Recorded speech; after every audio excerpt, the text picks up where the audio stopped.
¿Qué tal, amigas y amigos? Bienvenidos una semana más a este programa con más salud. Saludamos a los telespectadores de este canal televisión y a los telespectadores de Mírame Televisión.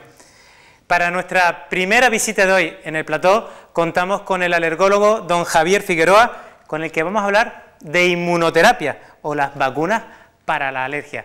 Con él intentaremos resolver muchas dudas que se presentan en el día a día a muchos pacientes con este tipo de enfermedades. Los isquiotibiales son unos músculos que se localizan en la parte posterior de nuestros muslos y que tienen importantes funciones en nuestra vida diaria, pero también para muchos deportistas. Hablaremos de ello y de cómo podemos fortalecerlos con el siguiente reportaje que lo vamos a ofrecer hoy.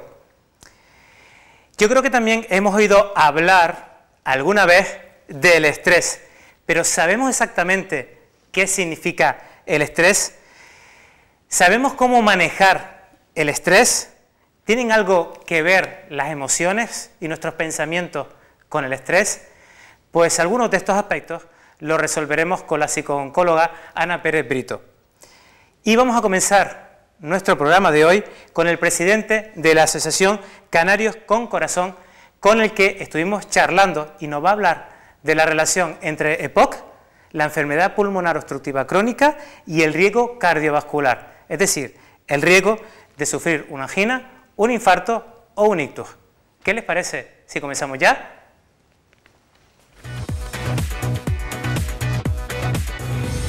Estamos con Ricardo Curto, presidente de la Asociación Canarios con Corazón. Y si tan importante es para los médicos y para los sanitarios hablar de hábito tabáquico, también lo es para aquellas personas que sufren o han sufrido o bien algún evento cardiovascular o bien alguna enfermedad pulmonar. ¿No es así, Ricardo? La EPOC es una enfermedad por la cual el paciente tiene menos oxigenación a través de los pulmones que podría tener una persona normal y por lo tanto los pulmones trabajan más. ¿Qué ocurre al tener un mayor trabajo pulmonar? Que el corazón, por ende, también se ve forzado a trabajar a marchas forzadas y eso es un riesgo adicional para el enfermo cardiovascular o para tener un incidente cardiovascular, para tener en definitiva un infarto, que es muy probable, mucho más probable por el uso del tabaco. Te vamos a pedir un consejo para aquellas personas que están a puntito de dejar de fumar, para que los animes a que den ese paso. Una sola idea: sin tabaco se vive, con tabaco no. Muchísimas gracias, Ricardo. Gracias a ti. Continuamos nuestro programa, esta vez con el alergólogo Javier Figueroa, con el que vamos a hablar de la inmunoterapia en alergia. ¿Qué tal, Javier? Hola, ¿qué tal, Pedro? ¿Cómo estamos? Muchísimas gracias por venir de nuevo a Con Más Salud, esta vez para traer un tema bastante específico, que es la inmunoterapia, ¿no? Sí, un tema que nos encanta a los alergólogos. Pero exactamente, ¿qué son las vacunas para la alergia y para qué sirven? Bueno, antes de decir lo que son las vacunas, habría que recordar que realmente lo que es la alergia, ¿no? La alergia es una respuesta normal de nuestro sistema inmune, de nuestro sistema de defensa, frente a una proteína que está en el ambiente con la que tenemos contacto, frente a la cual generalmente no tendríamos que reaccionar, por eso es una respuesta inmune anómala. Y esta respuesta va a llegar a una serie de cambios inflamatorios que al final son los que van a producir los síntomas del paciente alérgico, la rinitis, la conjuntivitis, el asma. ¿Qué hacemos con la vacuna de la alergia o con la inmunoterapia específica con el alergeno? Lo que hacemos es que poniendo dosis conocidas de ese alérgeno, de esa proteína al que el paciente es alérgico, durante un tiempo prolongado, conseguimos que esta respuesta inflamatoria cambie. Es decir, que el paciente la próxima vez que tenga contacto con este alérgeno, en vez de tener los síntomas inflamatorios, esos síntomas sean mucho menores, hasta conseguir con el tiempo que los síntomas desaparezcan. Habitualmente en nuestra vida diaria estamos expuestas a muchísimas sustancias, tanto inhaladas como cuando comemos o cuando podemos tocar algo. ¿Pero realmente existen vacunas para todo tipo de alergias o alergias para todo? No, no existen vacunas para todo. Es verdad que hoy en día hay una eficacia demostrada, ampliamente demostrada, con estudios que las avalan, de que la eficacia de las vacunas de la alergia con distintos alérgenos, como pueden ser los ácaros del polvo, con los hongos, con los epitelios de animales, con los pólenes, incluso con el látex. Últimamente hay una vacuna sublingual que se ha visto buen resultado, por supuesto también con el veneno de avispa y abeja, con el veneno de nematodos, que es muy importante por el tipo de reacciones graves que suelen traer este tipo de pacientes. E incluso últimamente se han desarrollado vacunas en el mercado frente a alguna proteína alimentaria, ¿no? Al final, todas estas vacunas con lo que se persigue fundamentalmente es el tratamiento de la rinitis y el asma bronquial, la mayoría de las veces cuando hablamos de alérgenos respiratorios, para que el paciente, como dije antes, tenga menos síntomas de rinitis y asma, pero también se ha visto que esta eficacia es una eficacia a largo plazo, es decir, que no solo mejoramos los síntomas cuando estamos poniendo la vacuna al principio, durante los primeros años, sino una vez terminada la vacuna, esta eficacia se prolonga en el tiempo, con lo cual el paciente está asintomático durante mucho más tiempo. Además, otra cosa que está demostrada de la eficacia de las vacunas de la alergia es que disminuye la probabilidad de llegar al asma bronquial en aquellos pacientes que tienen rinitis alérgica. Muy importante eso también. Claro, muchas veces la ponemos directamente en pacientes con rinitis que tienen una indicación clara porque evitamos esa evolución natural de la enfermedad alérgica, y también se ha visto que a la larga disminuye la probabilidad de tener nuevas sensibilizaciones, es decir, desarrollar nuevas alergias. Con todos estos datos, está claro que si tenemos una indicación clara de la vacuna de la alergia, hay que ponerla porque es el único tratamiento capaz de modificar la evolución natural de la enfermedad. Cuando yo antes pasaba por pediatría, era frecuente que los padres nos preguntaran ¿cuándo podemos empezar a vacunar a mi hijo? Y ahora que estoy haciendo básicamente adulto, ¿hasta qué edad podemos vacunar a una persona?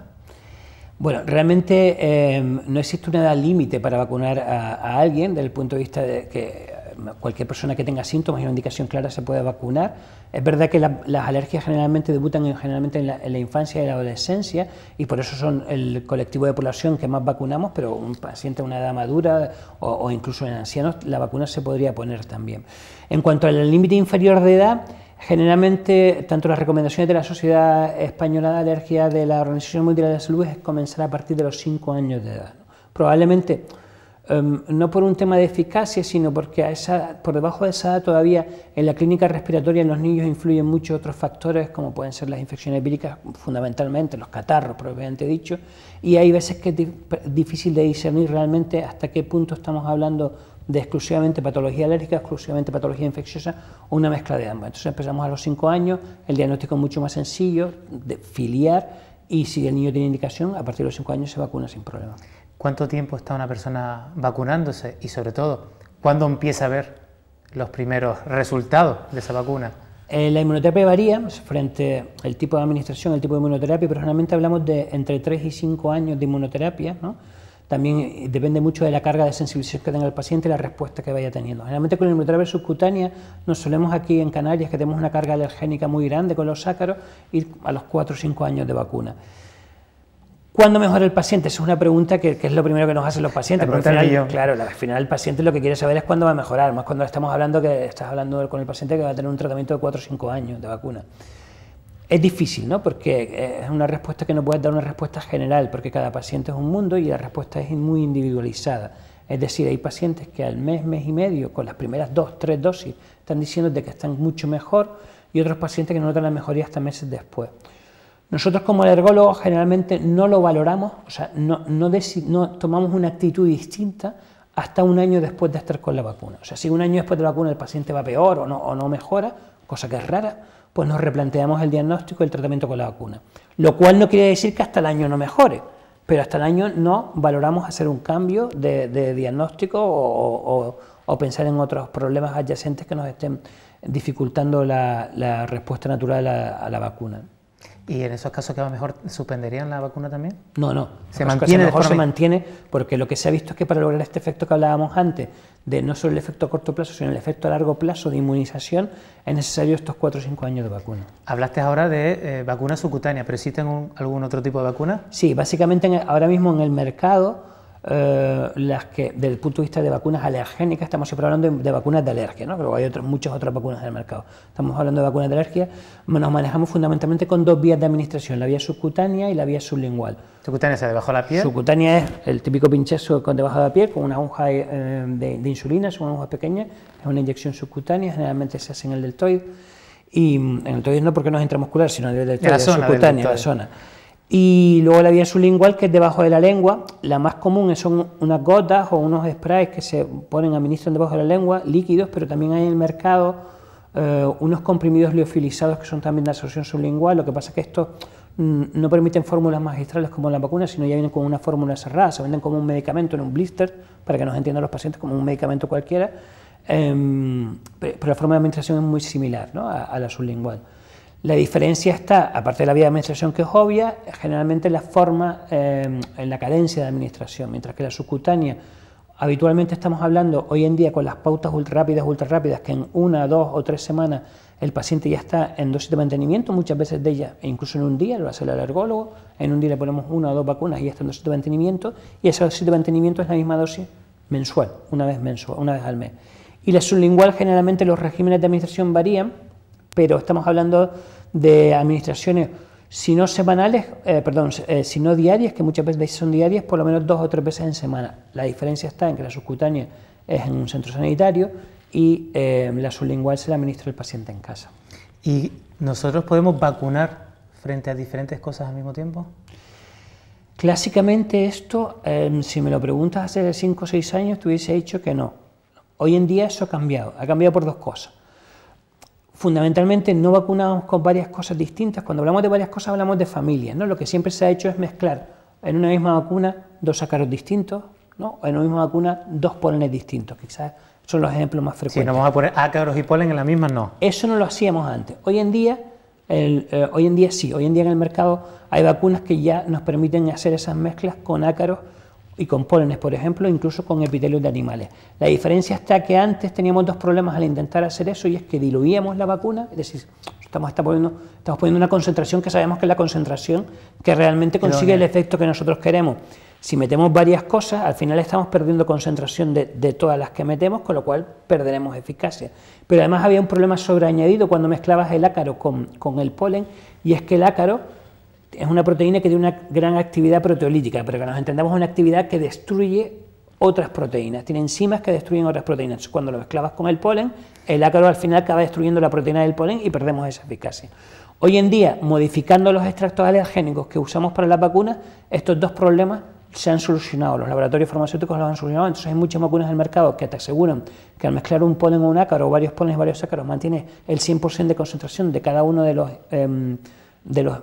productos que mezclas, extractos que mezclas independientemente, y que además no estás diluyendo la vacuna, con lo cual hoy en día sí es posible. Y por tanto sí van a tener la misma eficacia que las monovacunas de antes. Claro, lo único, siempre y cuando, lo que es importante decir es que tenemos que estar vacunando no solo frente a algo a lo que nos salen las pruebas positivas, sino algo que sabemos que realmente es la causa de los síntomas de nuestro paciente. Es decir, si tú tienes una prueba positiva del polen de gramínea, pero vives en un sitio donde no hay contaminación por polen de gramíneas, no hay recuento de polen de gramíneas, no tiene ningún sentido que lo pongamos en una vacuna simplemente porque tengamos una prueba positiva, ¿no? Tenemos que meter aquellos alérgenos, aquellos extractos alergénicos frente a los que sepamos que son realmente los responsables de la clínica, no solo por pruebas, sino que sean los responsables de la clínica del paciente. Acabas de hablar de eso. Hay que tener cuidadito con los riesgos, por tanto, de la vacuna. Si no voy a tener un beneficio, no voy a intentar exponer a un paciente a un riesgo. Claro, ¿no? Sí, como cualquier medicamento tiene su riesgo y como cualquier medicamento tiene sus indicaciones. Lo digo para matizar porque soy alérgico a eso y no me pone la vacuna. Pues por eso mismo. Porque no vas a poner ningún tratamiento, nunca ponemos ningún tratamiento si no perseguimos una eficacia, ¿no? Si no estamos seguros de que va a servir para algo. Eso es medicina básico, ¿no?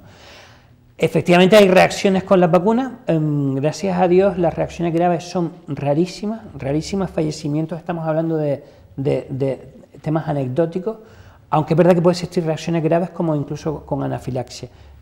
Esto es muy raro, pero por eso sí que es importante con la inmunoterapia subcutánea, con las vacunas pinchadas, siempre se deben administrar en un centro sanitario y siempre el paciente debe esperar media hora después de la administración de la vacuna, porque esta media hora es el margen de seguridad que tenemos. Las reacciones las reacciones graves generalmente son reacciones inmediatas, son rápidas. Claro. Entonces, si está uno en un centro sanitario, las puede identificar rápidamente y las puede tratar rápidamente. Dicho esto, hay que tener claro que son extremadamente raras las reacciones graves.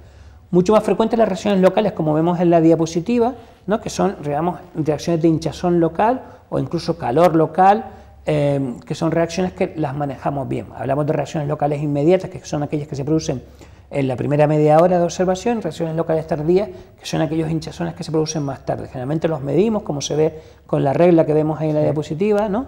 Y cuando hablamos de reacciones inmediatas, la primera media hora, si son menores a 5 centímetros, no les hacemos caso, como es esta que sale de aquí.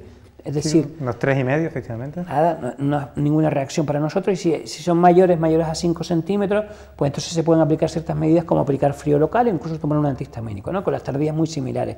Pero vamos, las reacciones locales son frecuentes, no pasan en todos los pacientes, pero son frecuentes. Y tanto para la vacuna sublingual como para la vacuna subcutánea, ¿los pacientes antes o después de vacunarse deben tener alguna precaución o deben tomar alguna precaución? No me refiero solamente para la primera vez que se lo pongan, sino habitualmente sí. en los periodos. Bueno, generalmente la primera vacuna, cuando somos pautas rápidas, ultra rápidas, se pone bajo supervisión estricta del alergólogo, es decir, somos los especialistas los que administramos esas primeras dosis. ¿Y en el hospital? Y en el hospital, sí, porque, bueno, en el hospital o en las consultas particulares también, las consultas privadas o las clínicas privadas también, pero siempre bajo supervisión por el alergólogo, ¿no? Y luego las dosis mensuales, cuando hablamos de vacunas subcutáneas, lo que explicaba antes, es importante que se administre siempre en un centro sanitario, que la conservación de la vacuna sea adecuada, que el paciente el día que acude a vacunarse no esté enfermo, pues con una infección vírica concomitante o una crisis de asma, ¿no? Que son pacientes que pueden tener una crisis de asma. Cuando hablamos de que el paciente tiene una capacidad pulmonar disminuida en ese momento, con un flujo respiratorio máximo de menor al 80%, es decir, tiene una limitación al flujo aéreo, hay que retrasar la dosis de la vacuna unos días. Si tiene fiebre, pues lo mismo. Si se ha pinchado alguna vacuna con virus vivos durante los días previos, también hay que retrasarlo. Hay unos márgenes de días, que todo eso lo explicamos siempre cuando mandamos la inmunoterapia, que todo esto lo debe saber el paciente cuando se va a vacunar. Al igual que debe saber que debe esperar esa media hora en el centro sanitario por seguridad, como hablábamos antes, y al igual que debe saber que posteriormente a la vacuna, básicamente hay dos cosas que no debe hacer, que es realizar ejercicio físico intenso en las 3 horas posteriores a la administración de la vacuna, porque esto aumenta un poquito el riesgo de reacciones alérgicas, y por el mismo modo bañarse con agua caliente tipo sauna o jacuzzi, quiero decir, una ducha normal de agua tibia se puede dar sin problema. ¿Y deporte intenso se puede hacer? En las 3 horas después no, el ejercicio físico intenso en las 3 horas después no, antes de la vacuna o pasadas esas 3 horas sin problema. ¿Y coger sol? Coger sol... Lo digo también por las reacciones cutáneas. En principio no hay problema salvo que uno tenga la reacción cutánea. Obviamente, claro, los problemas de la piel sabemos que siempre reaccionan mucho. Claro, porque te puede confundir, ¿no? Sí, pero no es algo que le prohibamos a nuestros pacientes. Y hay una última pregunta para intentar cerrar esta entrevista. ¿Todas las personas con alergia deben usar vacunas? No, todas las personas con alergia no deben usar vacunas. Como hemos dicho antes, como cualquier otro tratamiento de medicina, tiene sus indicaciones y sus contraindicaciones.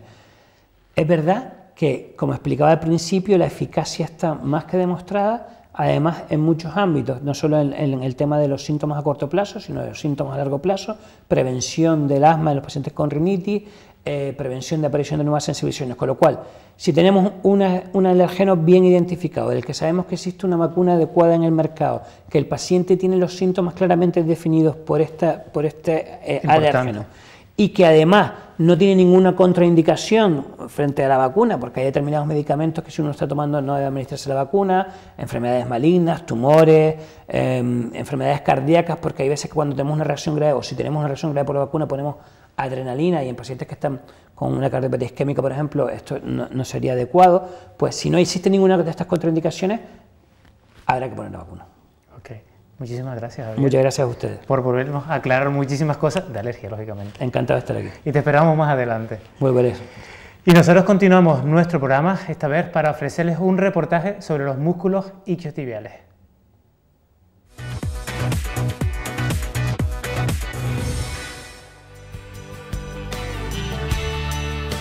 Para tener unas extremidades inferiores fuertes y desarrolladas, es importante no pasar por alto los músculos femorales o isquiotibiales, más conocidos como isquios, un grupo muscular que no siempre trabajamos con la frecuencia e intensidad adecuada.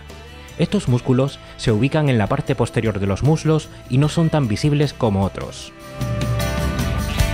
El grupo de músculos llamados isquiotibiales está formado por el bíceps femoral o crural, que consta de una cabeza larga y otra corta para flexionar la rodilla y extender el muslo, el semitendinoso y el semimembranoso.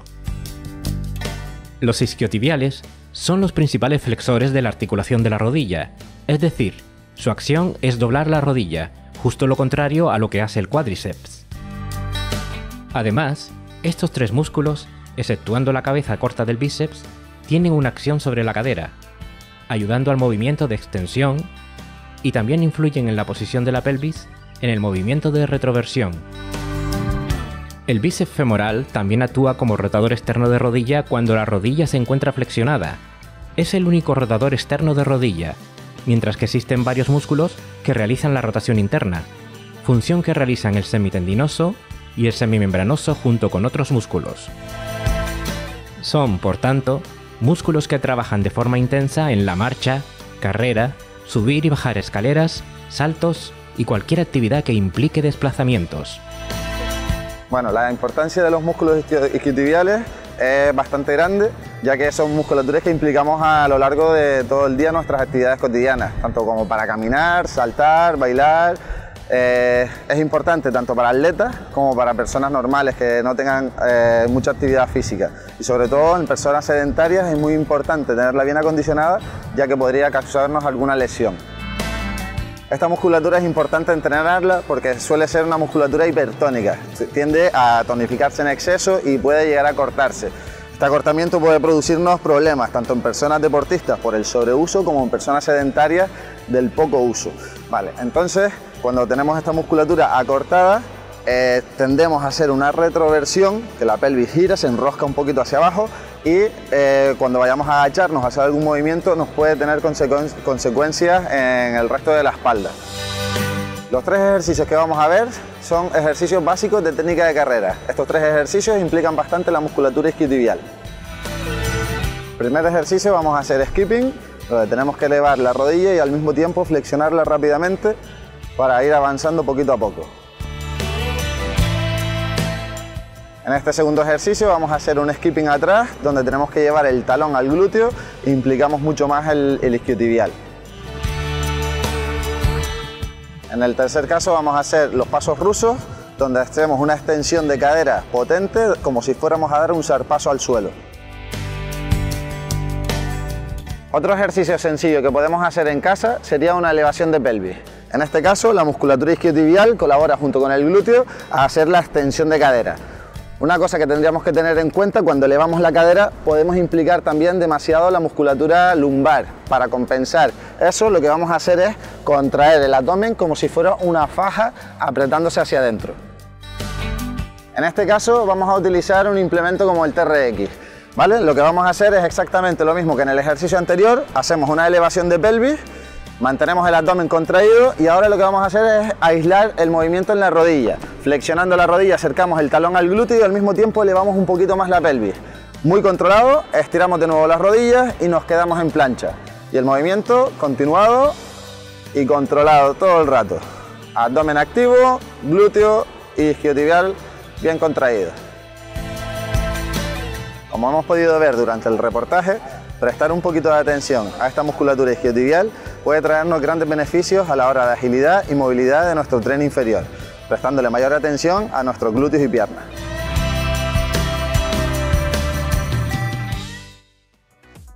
Tú también haces posible este programa. Contacta con nosotros a través del Facebook, en facebook.com/conmassaludtv o a través del correo electrónico conmassaludtv@gmail.com. Haznos llegar tus ideas, sugerencias y aquellos temas que te gustaría que tratásemos en el programa. Te esperamos.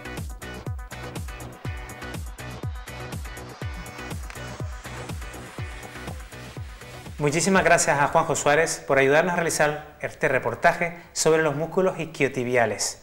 Y como les comenté al principio del programa, hoy vamos a hablar del estrés, en este caso con la psicooncóloga Ana Pérez. Ana, ¿qué tal? Hola. Muchísimas gracias por volver con nosotros a esta cita con Más Salud. A ti por invitarme. Y hoy vamos a hablar de un tema que tanto tú como yo, y como casi cualquier persona, habla a diario de esta palabra: estrés. Sí, porque parece que las personas vivimos constantemente en estrés. Todo nos estresa, todo nos agobia. Pero lo utilizamos realmente bien. Fíjate lo que acabas de decir ahora, todo nos estresa, todo lo que nos agobia. ¿Utilizamos realmente bien esta palabra? ¿Es el uso correcto? Yo creo que no sabemos ni lo que es estrés. Simplemente decidimos o hemos decidido que algo que nos desagrada, algo que nos desajusta es estrés. ¿Es correcto o no es correcto? Mira, Pedro, el estrés realmente es cuando yo me tengo que adaptar a una situación cambiante en la vida y ese cambio me provoca cierto malestar. Eso sí es estrés. ¿Entonces tiene siempre un carácter negativo?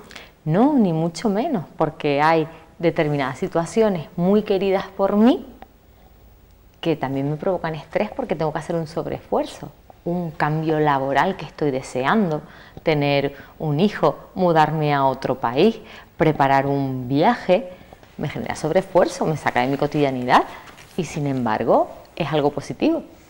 Vemos una imagen de un cerebro en el que aparecen diferentes estructuras dentro de ese cerebro y parece que el estrés, cuando hablamos, es algo psicológico, pero tiene una base física, ¿no? Efectivamente, hay un cambio en nuestro cerebro, en nuestro sistema nervioso, y hay un cambio que repercute por tanto en el resto de nuestro organismo con distintas hormonas. Es un cambio sobre todo a nivel neuroendocrino, pero sí, la mayor parte está evaluada desde nuestro hipocampo, desde toda la parte emocional de nuestro cerebro. Hablaste de situaciones estresantes en un momento determinado, pero ¿qué es lo que hace que un estrés se convierta de algo agudo a que se convierta de algo crónico? ¿Hay datos, hay señales que nos puedan ayudar a saber cuando un estrés nos hace crónico?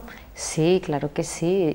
Lo primero es que el estrés agudo es la respuesta rápida o nuestra respuesta de estrés ante un determinado agente.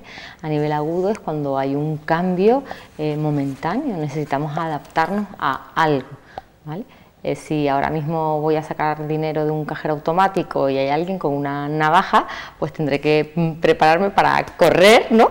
O para luchar y enfrentarme a ese malhechor que me quiere quitar el dinero que acabo de sacar. Y es un estrés agudo, acaba ahí.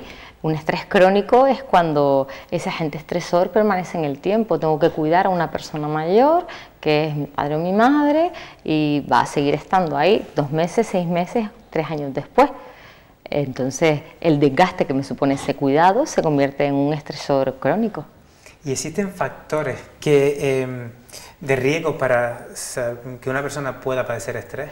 Para que una persona pueda sentir más o menos estrés, sí, hay una vulnerabilidad biológica previa. Problema, hasta que no sucede ese agente estresor, no sabemos si la tenemos o no la tenemos. Y está claro que hay una parte que será heredada y otra parte será aprendida. ¿Cómo hemos aprendido que nuestros mayores gestionan el estrés en casa? Pues así aprenden los niños cómo solventarse en su vida cotidiana. No sé mucho, cuando tú estuviste aquí con nosotros la última vez, estuvimos hablando de las emociones. ¿Qué relación hay entre el estrés y las emociones y el estrés? Es bidireccional, se retroalimentan, y lo que está claro es que cuando yo evalúo algo como potencialmente estresante, lo normal, si lo evalúo de manera negativa además, es que vaya de la mano de la emoción ansiedad, ¿vale? O ira. Muchas veces confundimos. O rabia incluso. O rabia incluso. Confundimos las señales psicofisiológicas de esas emociones con el estrés. Las confundimos, fíjate. Y la emoción que va más de la mano con un estrés crónico es la tristeza. Y también confundimos la psicofisiología de la tristeza con el estresor. ¿Y por qué pocas veces la confundimos con sensaciones más positivas, más placenteras? Porque no nos damos ni cuenta, porque es algo tan agradable, Pedro, que no le ponemos mayor importancia. Hay un estresor agudo que ha matado a más de una persona y es ganar la lotería. Se muere de alegría en ese momento. Efectivamente. Vemos aquí una imagen de una cuerda imitando un cerebro, pero un cerebro que se está quemando. Es lo que se llama el síndrome del burnout, del quemado, y eso es también muy habitual en aquellas personas que padecen un estrés crónico. Claro, porque lo que consideran esas personas es que no pueden hacer ya nada para salir de esa situación, es decir, dejan de actuar, empiezan a pararse y a pensar que da igual, que para qué, si no pueden solventar nada, ni tan siquiera pueden solventar el cómo se sienten. También es habitual que el estrés influya en nuestro sistema cognitivo, y me explico. Es frecuente que muchas personas, que tú sabes la situación familiar o personal que están viviendo, vengan a nuestra consulta de atención primaria y nos digan: es que creo que estoy empezando con una demencia o con un Alzheimer porque se me están olvidando cosas. Se me olvida la llave, pero después recuerda que se te está olvidando esos aspectos. O sea, ¿qué relación hay entre esa situación de estrés y nuestro sistema de pensamiento? Mira, para aprender y para recordar es mejor el estrés agudo que el estrés crónico. Si el estrés es agudo y además tengo la sensación de poder afrontar la situación, mejora mi capacidad de recuerdo si estoy ante un... Como un examen. Como un examen. Sin embargo, si llevo percibiendo una situación que no consigo que cambie y percibo que es estresante y se mantiene en el tiempo, no consigo ni aprender ni recordar lo que tengo guardado en la cabeza. Interfiere con la incorporación y con la recuperación de la información que tengo en mi cabecita. De hecho, precisamente lo digo por aquellas personas, casi siempre mujeres, cuidadoras de un paciente con una enfermedad crónica, que además tiene que ir a la farmacia, tiene que hacer la compra, tiene que hacer la comida, tiene que limpiar la casa, tiene que arreglar el papeleo. Es normal que también ante todo eso se puedan olvidar cosas. Por supuesto, demasiados frentes abiertos y escasa sensación de controlabilidad. ¿Cómo vamos a querer recordar si hemos dejado o no el caso al fuego? Imposible. Y no están desarrollando la demencia. No, nada que ver. Hay un tema que a ti te gusta mucho porque trabajas también diariamente con ello y por eso lo has elegido, que es el tema del dolor. ¿Qué relación hay entre dolor, emociones, lógicamente, y estrés? ¿Y qué interrelación hay entre todo eso? Vale. Cuando el dolor es agudo, tenemos conciencia que acabará en breve. Me acabo de partir una pierna y sé que en cuanto vengan y me ayuden y me la entablillen y me den ciertos fármacos, ese dolor acaba. Pues estresa y la percepción del dolor es horrible, digamos, pero sabemos que tiene un fin. Cuando el dolor es crónico, mantenido en el tiempo y sabemos que además no se va a poder evitar, enfermedad oncológica en muchas ocasiones, la percepción de lo que yo puedo llegar a hacer con el dolor es de escasa controlabilidad y por tanto me genera un estrés y presto atención solo al dolor crónico y además de dolor existe sufrimiento emocional. Y por tanto eso hace que todavía perpetúe aún más. Efectivamente. ¿Qué factores antiestrés tenemos habitualmente en nuestro alcance? Porque de alguna forma todos no tienen acceso ni a un psicólogo ni a un psiquiatra y a veces ni a un médico en muchas otras partes del mundo para poder hacer frente a esas situaciones de estrés que sobre todo las que se vuelven crónicas, ¿no? Pues lo primero es quiénes somos, nuestras características de personalidad, nuestra flexibilidad emocional, si somos capaces de adaptarnos o no, si sabemos buscar soluciones alternativas, si siempre he hecho las cosas de la misma manera, escasamente me voy a poder manejar en situaciones potencialmente estresantes porque tengo la sensación de no saber hacer nada más. El apoyo familiar, el apoyo de amigos también es importante, el tener la capacidad de desarrollar técnicas de relajación, el hacer meditación, el tener un ocio saludable, todo eso nos ayuda a manejarnos mucho mejor en situaciones potencialmente estresantes. De hecho, hoy en día el mindfulness, que está de alguna forma relacionado con estas técnicas de relajación, en cierta forma, pues también está dando bastante buenos resultados, incluso cada vez más introducidos en los hospitales, ¿no? Efectivamente, fíjate qué es lo que hace el mindfulness, ¿no? Atención plena al momento presente. En muchas ocasiones lo que más nos estresa a los seres humanos, a diferencia del reino animal, es lo que puede llegar a suceder. Y que los niños... Sí, y los niños, porque los niños viven en el momento presente, el mundo se acaba aquí y ahora, de una manera positiva hablando, ¿no? Para los niños. Entonces, pues sí, pues el mindfulness sí te ayuda a reconocer que lo que te está generando esa ansiedad anticipatoria, ese estrés, es algo que no sabes si va a llegar a suceder, pues normal que nos ayude. Hablaste de ansiedad, precisamente te iba a preguntar qué camino hay entre estrés y ansiedad, y estrés y depresión. Y esto lo digo por la imagen que tenemos aquí, que pueden ver también los telespectadores, de cómo ha subido, tanto en rojo podrán ver los ansiolíticos, las pastillas para la ansiedad, como la benzodiazepina, y en azul los antidepresivos, cómo ha subido el consumo de estas dos sustancias en las últimas décadas, en los últimos años en nuestro país. Esto forma parte de un estudio que se ha hecho en Europa y la subida es espectacularmente.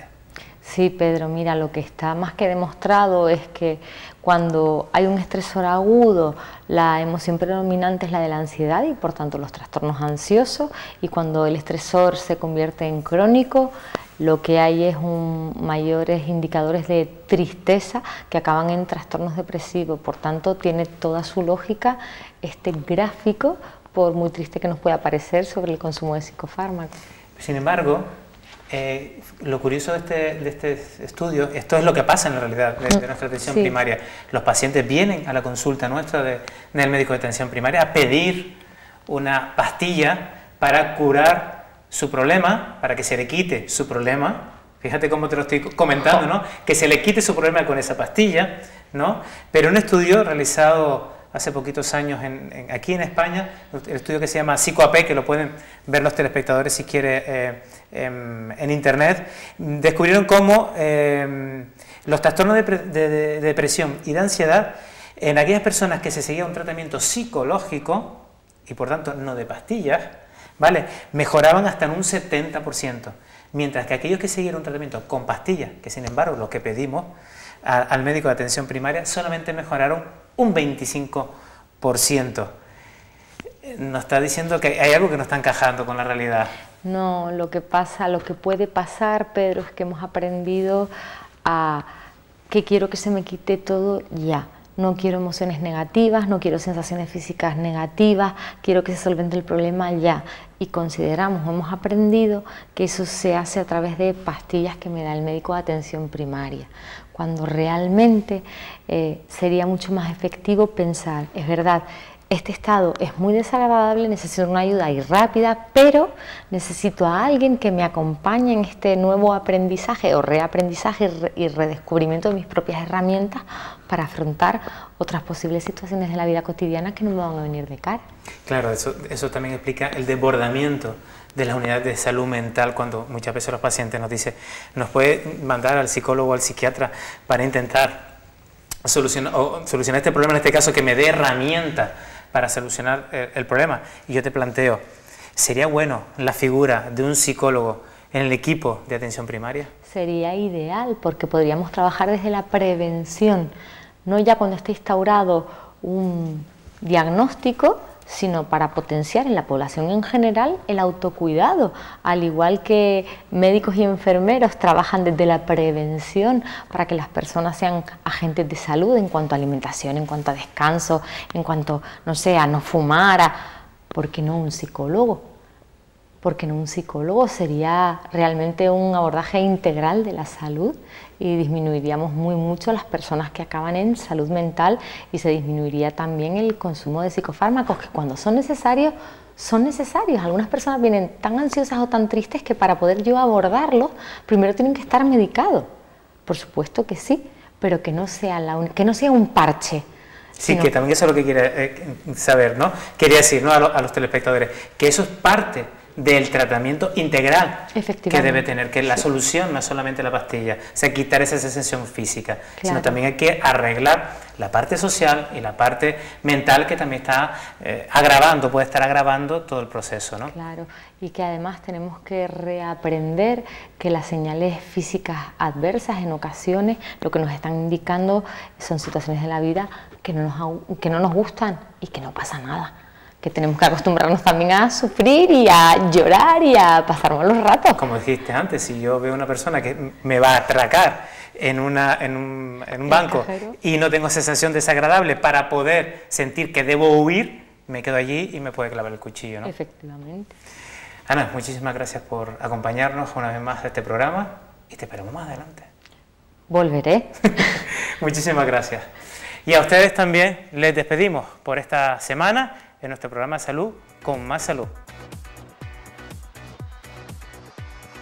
En el próximo programa hablaremos sobre el cáncer y las últimas técnicas de inmunoterapia que se están usando para luchar contra esta enfermedad. Veremos cómo se realiza una sabrosa pechuga rellena de queso y olivada. Y conoceremos el aporte calórico que nos ofrecen las diferentes bebidas alcohólicas.